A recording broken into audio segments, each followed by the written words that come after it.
Praise the Lord. Ahan ba magtada sarga malem taibang pal marol ahumbu leishem biba khuding makki haurak phamoi riba leishem biba mapubu thagat jabaga loinana khoram jabaga loinana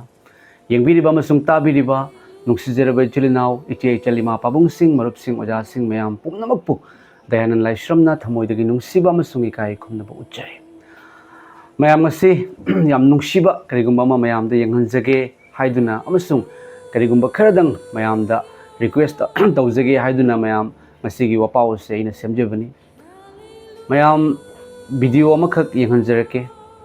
haiba video se ipa ishor gi ningna sang ipa na sahan bi baningna sang asida family matai manau aduga macha nupi pullaga mayam lakpiduna mekhoi si Yesu Christ bu lobsan jaba Christian family natte aduiba taragasu Yesu Christ bu yam thajarakpa Yesu Christ gi matik mangal pangal ase khangakpadagi mayam laktuna ipagi ningna sangda khurukuda kunduna makok non thajaduna ipada prayer tawjawa haijabagi video ni mayam aina maningdagi video se record tawjahubani hairiba family ase yamna waraba aingonda mekhona tambiba matamda yamna waraba thabak tawsandana adugagi haikap jikap tawbidana chabada yawan khidana mayam macanu pisu mamasu waraga naraga leirwa doctor da ngaitana chatpa doctor dagi hidak saraga su mayam amukamu henna masada bleeding tawba ama tawbana chingba tawba ado ipa ishor da haijabiu haiduna lakpa ina haijabadagi di mayam ipa ishor gi thawjal dagi mekhoi gi naramba kokhiba hidak charamba charaktaba amasung ishor gi matik mangal se urakpadagi Yesu Christ ipagi sanglenda laktuna khuram jabani Yesu Christa kanagino pomnamakini mahakki tongan ba dharma gi boundary lei sina khoi gi dharma sina khoi gi dharma Yesu Christ gi mafam da boundary leite maramaduna ni Yesu Christana lakpiba matam mahakna lakpiba matam da swarga duna kari hai miyoi bisingi damakta kan bibumapu pokle mahakti bungo Christani Yesu Christ ipa ishor na mi bigi pap ki damakta siduna fumduna hingalaga kari hai ahan ba mahakki wahida nekhoi da ing thabo leisanu hairaba matungda taibang pan punamakta chatuna taibang mi pomnamakta aphaba wapau sandu taibang mi pomnamakki damakta Jesu na sikre adomna sigadabagi mahut aina sigadabagi mahut Jesu na sikre aduge hingat khre mayam aikoina ne Jesu na siri base karigino lomba naidaba hingba ado aikoina fangnabagini mayam aikoina hainjang napi thai aikoina lau thai ko mayam haiba lau ado sihandragadi haiba maru ado lebaki manungda phumjandragadi mahak matun chungaga haugalate adugumna Jesu Christ ipa ishorna aikoigi damak sibiba sina mahakna hingatpada aikoina thajariba aikoise lomba naidoba adugum lo blessing ado ishorna haithabibani mayam aduga ishorgi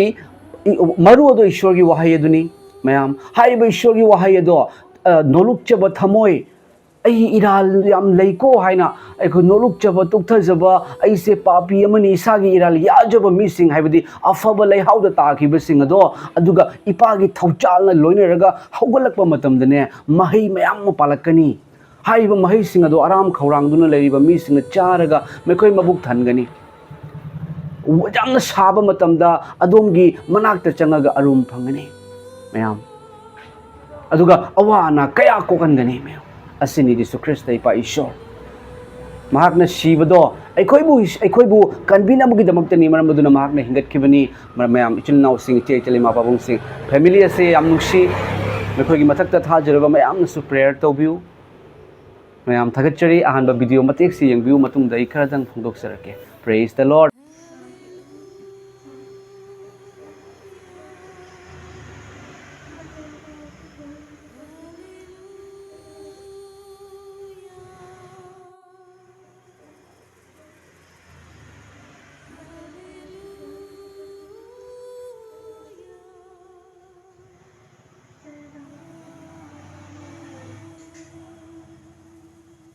mayam da ishor gi wahai pathok serake Johan gi pandup kunga mathoi gi pada taraga manga dagi horaga pada taraga taret asiphawa pathok serake mayam pung jang taminase मैखोइना चारब मतुंगदा जिसुना Simon Peter दा हाइखी Jonagi machanupa Simon maikhoy asidagi henna nahakna aibu nungsibra Simon na mangonda haiki hoi ibungo aina nahakpu nungsi haiba nahakna khangbi Jisu na mangonda haiki aigi apikpa yausingbu pijabiu Jisu na mangonda amuk hanna anirak suba oina haiki Jonagi machanupa Simon nahakna aibu nungsibra Simon na mangonda haiki hoi ibungo aina nahakpu nungsi haiba nahakna khangbi mahakna mangonda haiki aigi yausingbu senbiu Jisu na mangonda ahumlak suna haiki Jonagi machanupa Simon nahakna aibu nungsibra nahakna aibu nungsibra haina Jisu na mangonda ahumlak suna hangba maramna Simon gi thamoi sokhi mahakna Jisu da haiki ibungo ibungo na pomnamak khangbi aina nahakpu nungsi haiba nahakna khangbi Jisu na mangonda haiki aigi yausingbu pijabiu Amen. Pathokraba masung takraba Ishwargi wahai asimak adom da Ishwarna tawhanbiba ngamba oisanu adom da pangal pikrabani phattabagi mathakta phattabagi khongkhada phattabado adomgi khongkhada leinabagi adomgi phattabagi mathakta panabagi adom da Ishwarna yathang pikrabani mya Praise the Lord kari haibiri Ishwarna nahak naibu yam nungsibra Yesu Krista bu nungsi hairagadi Yesu Krista gi yathang su ngakpagi mathau tai Yesu Krista gi wahai karino yumlo nababu nungsiba mayam khwaidagi hena luba wahai yumlo nababu na samakum nungsi aduga Yesu Krista na yengbiu Peter da hairibasi nahak na ibu nungsibra haiba hairako matungda Peter na nungsi hairako matungda ahanba word aigi apikpa yausingbu pijabiu ani suba oina kari haiki aigi yausingbu senbiu ahanbada pijabiu ani subada senbiu aduga ahum subada amuksu aigi yausingbu pijabiu hai aram khorangba langtaknaraba waraba sing kokhalu haibase asige khudi yathang pikrabani praise the Lord aduga mayamda aina aigi thamoida karigumba khradang mayamdagi mayamda phongdok chaningba lei madudi mayam aina sajariba ipagi sanglen asigi inauguration akoigi inauguration se mayam handaki handaki thasida oina handaki thaibudi mayam huzik me june thada oina inauguration se taunabagi damakta honajari amasung masida akoigi iramdam manipur dagi su dugagi di maitai aduga tongan akoigi nagagi ojasing atoba jati sing su mayam ma lakani lake aduna hairi amasung mayam aigi sidi just aigi dukan gi manakta semjaba ipagi sangleni aduna mayam asiga mi laaga thungphamgi guest room ama yamna mathau tare mayam aduga loinana akogi washroom se latrine bathroom se yamna mathau tarakpa mayam engonda mapandagi mi gari reserve tawraga lakpa matamda aidi akoidi yumda dum akogi washroom leibagi maramna asida leite adubu asida lakpa matamda mayam yum se khara lape aduna engonda yamna nungai tabagi mi sing laaga asmaina problem ama oire mayam aduga manipur dagi alapagi mafam dagi laagadi lakpaga hanba yadabanina nongma nini di at least leitaba yadabanina aisu dukan macha ma tawjabanina mayam aduga aina leijari basi khungang oibagi maramna siga hotel su lounge su leitaba aduna mayam ai khoi guest house amakak sajage haiduna ai khanjari mayam aduga ai already saba hojare aduga mayam ai washroom su bathroom latrine chingba su mayam ai sana bojik sajari mayam da dugi video su yenganjarake maramdi aina kanbiu mapugi channel da subscriber tawbiraba oibiraba yengbiriba punamakse Yesu Krista gi macha singaktani haina khanjai mayam margi ai family ni ai gi mung manung ni haina khanjubagi na share tawjubani mayam yengbiu amasung mayam sida guest house ama sarakpa adugi latrine bathroom sarakpa asida yamna chawba amount huge amount mathau tari mayam hojik latrine bathroom se just horakpa matamda mayam lising 30 muk changba hokre mayam ko aduga aidi mayam na su hena khangbiri baduni kanadagi su paisa phangaga kholaga tawbana sade aina hotna jaraga igi YouTube tagi khara changakpa aduga gi di aigi fast food dukan dagi khara phangzabaduna tawjabani aduna mayam guest house leitaba guest house sanabagi damakta amasung bathroom latrine se mayam lotion ga do buswale asida su mayam mateng pangbiduna da lakpiriba oja sing chil na uche chilima pabung singna guest mayam laaga thungphamgi adoidi washroom gi sajabasida aigi awat pa mayam ama lay mayam aigi ngonda aduna mayamna soidana mateng pangbiramu mayamna ngambiragadi mateng pangbiramu adom singi mateng yaudana ai ngamde amasung ipa ishorna ngasi phawda ina tawhol ipa gi thogal asida adom singi mateng dagi ngamjabani mayam thagachari Yesu Krista ipana punama khangbibani ipa ishorna gi thamoida phungdok ningbagi apambase phawjarakpadagi mayam aina phungdok chabani mayam singna mamangda mateng pangbiduna Ishwargi thogal mapung fan bibani mayam hujik aina tawjagadauba guest house ama aduga yamna maru oiba bathroom latrine साबन चिंबसदा आई थंतना दिंगमदे ma'am मरम अदुना ma'am की मतेंग इचल now इचे चलिमा पाबुंग सिंगी मतेंग पांगबिरमु हाइदुना आई हाइजगे अमसुंग अदोमसु सोइदना लाक्पियु अदोमसु लाक्पियु ma'am Silchar की मनाक्ता लेजबनी सिलचर की मनाक्ता एगी खुनगी ममिंग बोंतारापुर हाइना कवि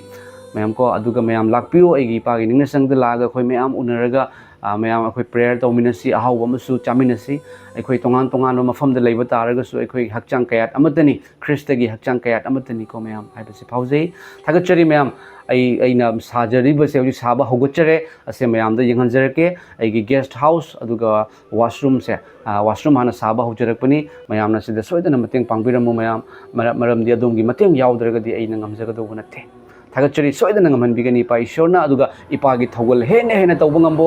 ominasi tawba ngamba adom su oibiu mayam misak mima yengdana ekhoi nungsiba habdo ngaminasi yengbiu christian nattaba taraga su jisuna me khoi busu nungsi haiba family ase kaya gi matik nungsi mayam ipa ishorda ipa haina kaujaduna awaba phangdok chabani soidana ipa na fahan bi basu isan थागचरी ma'am प्रभु जीसु न ताबीरिबा पुनमपु सोक्पिबा फत्तबगी पांगलदगी कनबिबा अनायेक्तगी कोकचबा ngamba इपागी थवाय सेंगमना मतम चुपदा लोइने बिबा हाबदो इसन प्रभु जीसु गी नेम आमेन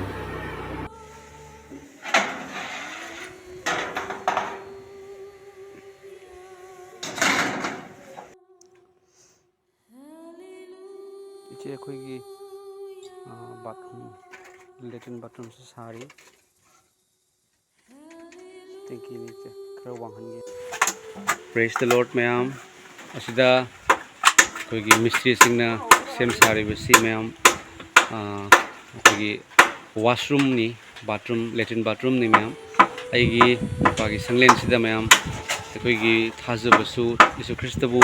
खांजद्रिबा अदुगा यीशु ख्रिस्टबु नौ नौना थाजरपा चिलिनाउ इचे चलिमा पाबुंग सिंग कया कया मैम लाई लागा मैखोइने ईश्वरदा हाइजबिउ हाइदुना ईश्वरदा प्रेयर तवी हाइजै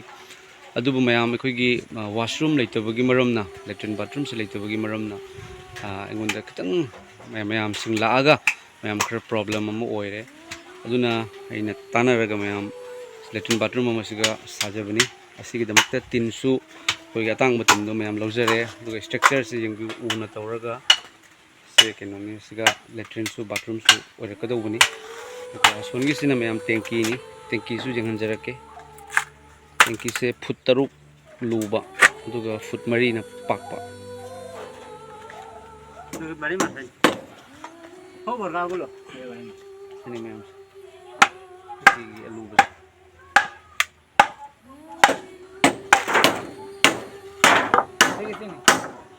सिनी मैम से उसी टेंकी की मथकता कार्टून से थारगा रोड से हापगा प्लास्टर तौदुनी मैम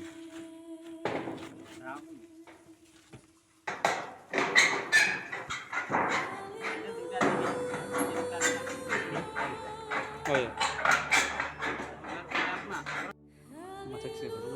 प्लास्टर तौदे टेंकी की मथक से मैम जिंगे से खाब हले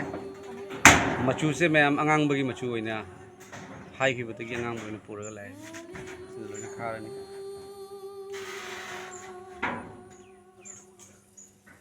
मताई मताई से खाब लोरे मथक से टेंकी से तनब लोरे लेबाक तकदवा लेबाक फोन वाली रिव्यू बाथरूम लेट्रिन की से सारे मैम मखादा उसी प्लास्टर लाकनी लेबाक फोलगा फोन लाकनी